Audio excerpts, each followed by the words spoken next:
Nasıl oldunuzlar mı? Ne yaptın? Саламатсыздар ма, құрметті ата-аналар.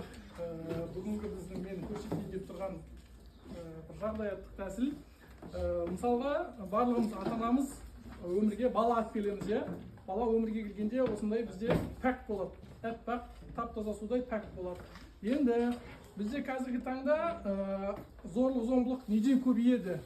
Яғни ата-аналар балдарына жеткілікті түрде назар аудармайды. Жылулық сезінбейді бала өйткені. Сосын үйіне жылулық сезінбегеннен кейін бала жылулықты сырттан іздейді. Мысалға, бірінші достарына барады. Достарына шамал жылулық алады. Одан кейін мектепке барады. Мектептен жылулық алады шамал. Одан кейін бізде әлеуметтік желі немесе әлеуметтік орта, қоршаған ортамыз бар ғой.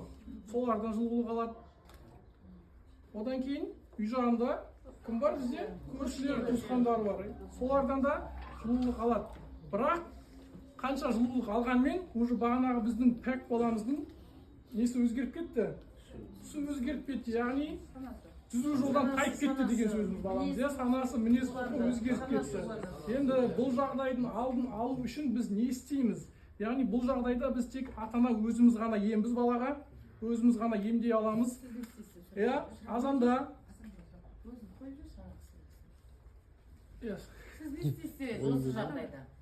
Кешіріңіздер, ойларыңызды естіп алғымыз келеді. Азанда асқы дәмін тамағын дайындап сабаққа жібергенде жылы сөз айтып, бірінші үйден жақсы шығарып салды. Тағы кем дегенде баласын оның ішінде құшақтау сіздер айтып отырсыздар, жағдайды айтып отырсыздар, мен емдеп отырайын баланы, жылы сөз айту керек. Одан кейін құшақтау керек, сосын еркелету керек, уақыт бөлу керек, сосын не істеу керек? Баланы тыңдай білу керек, сөйлесе білу керек. Баланы подростковый возрастқа келгенде жеке өмірінде не болып жатыр білмейміз ғой біз көбінесе. Сол баланы тыңдап, сырласа білуіміз керек баламен, ортасын білуіміз керек. Яғни жеткілікті түрде біз, жеткілікті түрде балаға мейірім беруіміз керек қой. Міне жеткілікті түрде мейірім бердік біз балаға, уже баламыз біздің қайттан алтына түсті.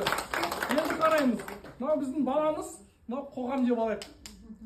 Егер сіз өзіңіздің балаңызды жөндесеңіз, ол не істейді? Қоғамды түзетеді. Яғни осы арқылы біз зорлық-зомбылықтың азайтып алдына ала аламыз. Zorluk-zomбылықсыз бала